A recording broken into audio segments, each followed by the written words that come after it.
Hey guys, Ellie Shostak here. Hope you are doing well. So, today I wanted to talk to you about a concept which I think will help those people who are struggling when it comes to choosing someone who is healthy when they date. Okay?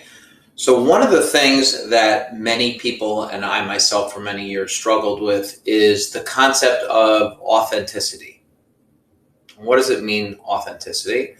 That you can fully be yourself when you're with that other person, right? So for those of you who do not know, started going bald at a pretty young age. And back then, in order to hide my follicle challenges, I slapped on a toupee for the next 17 years. Yeah, quite a long time. Okay, so I had a very big problem with being me. Okay? Now, that being said, there is a way to be able to tell from the person whom you are dating in how they treat other people,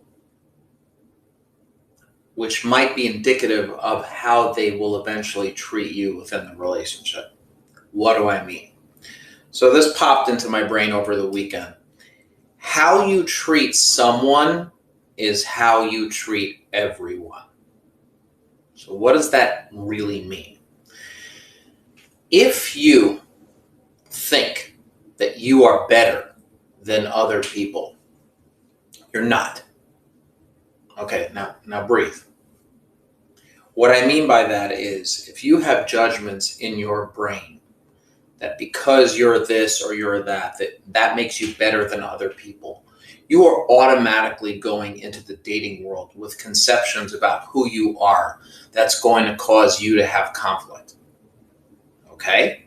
Now, that doesn't mean that you might not be more conscious than the other person or more healthy when it comes to your mind frame. That's different. So there can be different consciousness levels, right?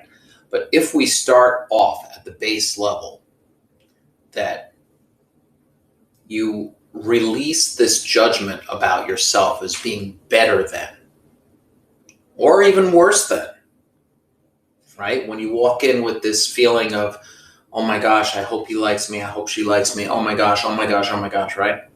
So when you date with that mind frame, what winds up happening is you can tell that the person, when they're talking to you, are trying to make an impression.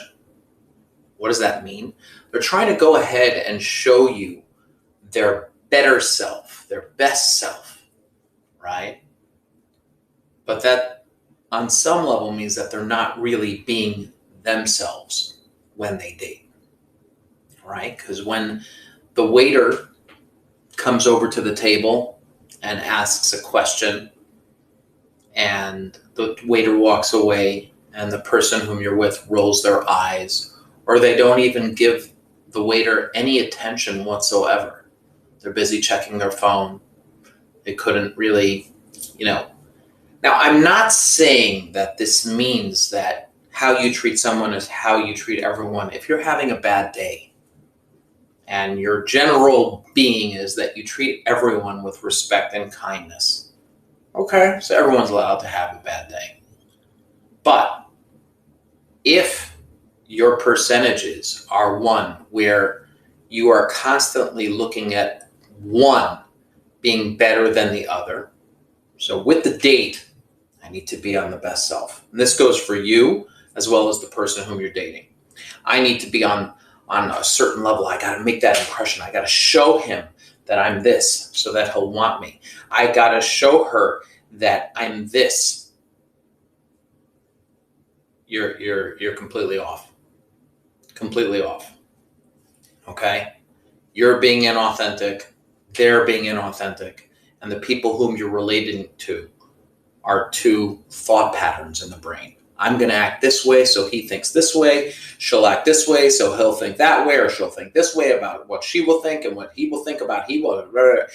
All these people are relating to one another's thought patterns and not to whom they really are.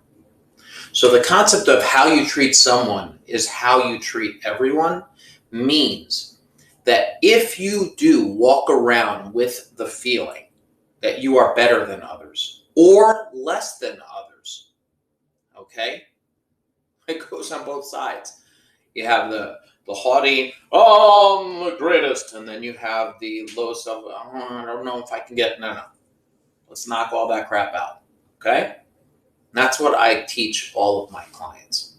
It's a privilege to spend time with you. Not from a place of haughtiness, that you're the best in the world, because that's also judgment. No, but legitimately, you're incredible and you deserve incredible. And then you can act like yourself on the date. So I just wanted to make this point clear about how you treat someone is how you treat everyone, which is take a day and just focus in on your communications with your friends, with your family, with your partner. Take a look at how you communicate. Do you talk with tones that you would change if you were speaking to your boss? Would you talk that way to someone who you work for?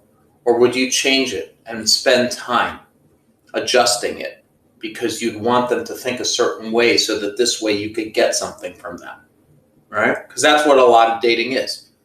If I go ahead and show him this, then I'll get the relationship, then I'll get the sex. If I show her this, then if I show him this, right? If I show him, so I'm going to really think this through of how no. If you text from who you are, if you communicate from who you are, that's you. If you communicate to the boss the way that you would to your girlfriend, to your boyfriend, to your spouse, to your partner, to your lover, to your kid, you're not better, you're not worse. Now again, it's okay to have a bad day. It's okay. And you might go ahead and communicate in a way that you normally wouldn't. That's normal. I'm talking if your modus operandi is one where you're constantly thinking about how to text somebody or how to communicate with someone so that you can get a certain reaction from them, then on some level, you're either thinking that you're better than or then you're worse than. And you're coming from a place of need. You're coming from a place of fear, not from a place of power. Okay? So hopefully that'll help you in your dating and relationship life. And if you want to learn more about the Find the Right One coaching program that I have for singles, go ahead and message me or schedule an appointment with me at the link below. It is awesome talking with you.